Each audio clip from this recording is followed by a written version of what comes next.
कभी किस बात से उदास भी रहते हैं। तो हमारा विचार ये सारे परमेश्वर जानते हैं। हम लोग सब कभी कभी सोचते हैं कि हमारे मन की बात को कोई नहीं जानता, हमारे में क्या प्रॉब्लम है, हम लोग क्या फेस कर रहे हैं, ये कोई नहीं समझता, या किसी को दिखाई नहीं देता, या कोई भी नहीं जानता। लेकिन बाइबल क्या सिखाती है कि परमेश्वर हमारे विचारों को जानता है, वह हमारे दिल को देखता है और हमारे सभी इमोशंस को समझता है। ठीक है, तो जो भी हमारे मन में रहते हैं परमेश्वर सभी चीज़ को जानता है। तो आज हम इसका एग्जाम्पल एक बाइबल से ले गए। तो बाइबल में जो परमेश्वर के चेले थे, आप सभी जानते हैं कितने चेले थे परमेश्वर के?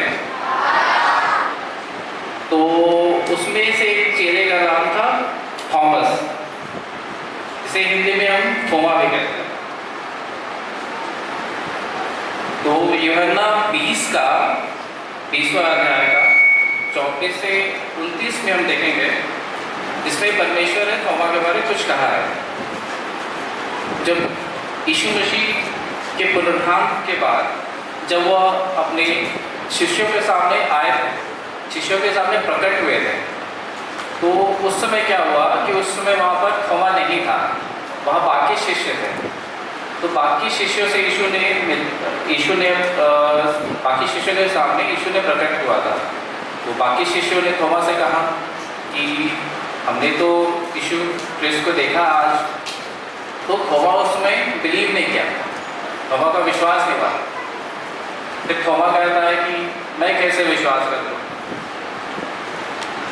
जब तक थोमा कहता है जब तक मैं उसके हाथों के कीलों के निशान न देख लूँ और उन्हें टच नहीं कर लूँ, मैं विश्वास नहीं करूँगा।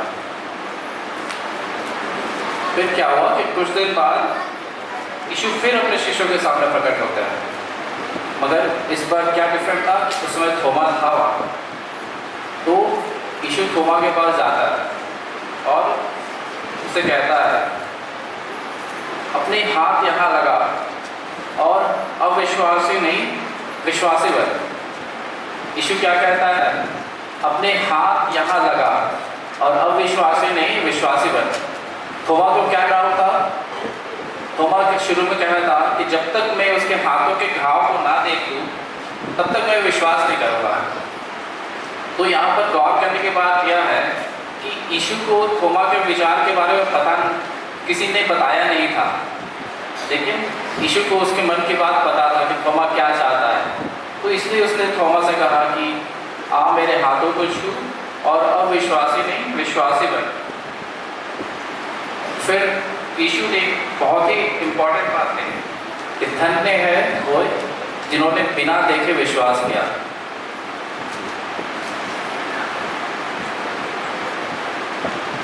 जैसे यीशु थोमा के बारे में बिना किसी के बताए जान गए थे, वैसे ही यीशु क्योंकि वो परमेश्वर है, वो हमारे विचारों को भी जानते हैं।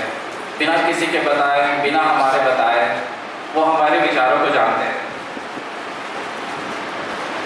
तो कई बार हमारे मन में भी थोमा की तरह बहुत सारे डाउट्स आते हैं ना कि क्या परमेश्वर सच में मेरी सुनता है, क्या परमेश्वर सच में मुझसे प्यार करता है, क्या वह मेरे साथ है।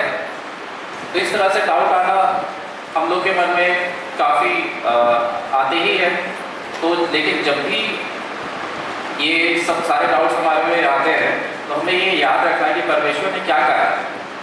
परमेश्वर ने कहा है stop doubting and start believing, मतलब संदेह ना करना और विश्वास करना शुरू करो। संदेह करना बंद करो और विश्वास करना शुरू करो। अभी हम लोग और एक बाइबल वचन की तरफ देखते हैं जो कि लिखा है 2 कुरिन्थियों 5:7 में, क्योंकि हम एक रूप को देखकर नहीं परंतु विश्वास के साथ चलते हैं। We don't walk, we don't live by sight, but live by faith।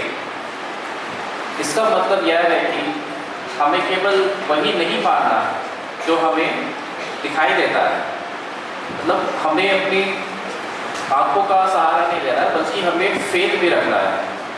हमें परमेश्वर के वचन पर विश्वास करना है। हमें बाइबल पढ़ना है या परमेश्वर के वचन जो कहता है हमें उस पर फेथ करना है, उस पर बिलीव करना है। जैसे हम आप लोग जब एग्ज़ाम देते हैं तो उसका तो रिज़ल्ट आप लोगों को पहले पता नहीं होता है कि क्या होने वाला है, फिर भी आप लोग मेहनत करते हैं और यह विश्वास रखते हैं कि हमारा एग्ज़ाम अच्छा जाएगा। ठीक है, उसी तरह में परमेश्वर पे विश्वास रखना है। अब जैसे कोई किसान कभी खेती करता है तो बीज डालता है तो उसे पहले से नहीं पता रहता ना कि बीज जो भी फसल होगी वो अच्छा होगा या खराब होगा, लेकिन उसके मन में ये विश्वास रहता है कि वह फसल अच्छा होगा। उसी तरह हमें भी परमेश्वर पर विश्वास करना है, चाहे जो भी सिचुएशन हो। बाइबल यह कहता है कि यदि आप डर रहे हैं, किसी बात की चिंता कर रहे हैं, तो हमें यह याद रखना है परमेश्वर आपके विचारों को जानता है। जो भी हमारे मन में विचार है परमेश्वर उसे जानता है। परमेश्वर आपसे प्रेम करता है। प्रेम करता है कि नहीं परमेश्वर आपसे?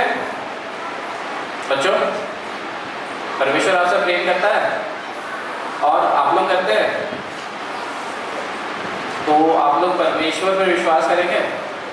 परमेश्वर का जो वचन कहता है आप लोग उसे मानेंगे? और हमें ये भी बात याद रखनी है कि परमेश्वर चाहता है कि आप उस पर विश्वास करें। ठीक है, इसलिए हमें डाउट नहीं करना है और बिलीव करना है। और आप लोग जैसे अभी छोटे हो तो मैं आप सबसे कहना चाहूँगा कि आप लोग यहाँ पर जब बाइबल स्टडी कर रहे हो तो बाइबल के वचन को बस एज ए वचन मत लो, उसे मतलब लाइफ का एक उसे अपने लाइफ में अप्लाई करो। ठीक है, बाइबल का वचन बस मतलब दिमाग में याद मत रखो कि हाँ मत्ती इतना में ये लिखा हुआ है या यूहन्ना इतना में ये लिखा हुआ है। बाइबल का वचन हमें बताता है कि परमेश्वर के लाइफ के बारे में, परमेश्वर ने अपने लाइफ को कैसे जिया है। तो हमें भी यीशु मसीह की तरह बनना है, जैसा यीशु मसीह थे हमें भी उस तरह पे चलना है, हमें उसका फॉलोअर बनना है। और फॉलोअर बनने का ये मतलब होता है कि हमें उसके जैसा बनना है। इसलिए हम लोग को ये परमेश्वर का जो भी वचन है उसे विश्वास करना है, उसे अपने लाइफ में अप्लाई करना है।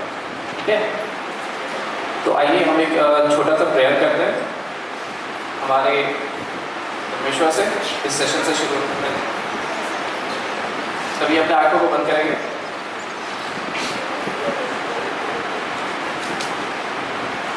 हे पिता परमेश्वर, मैं आपको धन्यवाद देता हूँ कि आपने मुझे इस काबिल समझा है कि मैं अभी आपके सामने इस बच्चों के सामने आपके वचनों को शेयर करने पाया हूँ।